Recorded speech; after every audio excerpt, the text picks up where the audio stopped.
नमस्कार. सगळ्यांनी जरा हात उंचावून नमस्कार करा बरं. सगळे जागे आहेत का नाही कळेल मला. सगळ्यांनी हात उंचावायचे. नमस्कार. तुम्हा सगळ्यांचं मनपूर्वक हार्दिक असं स्वागत. खरं तर कार्यक्रमाला मला पोहोचायला थोडासा विलंब झाला. 2-3 ठिकाणी ट्रॅफिक लागलं. मी लवकरच निघालो होतो. तरी पण दरम्यानच्या काळामध्ये मी उशिरा आल्यामुळे ज्या काही शिव्या दिल्या असतील त्या सगळ्या आशीर्वाद म्हणून स्वीकार करतो आणि कार्यक्रमाला सुरुवात करतो.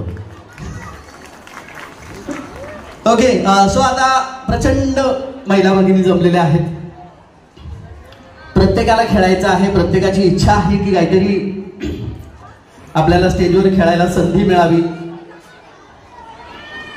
आणि खऱ्या अर्थानं सौभाग्यवती पल्लवी वहिनी, शरद हरपळे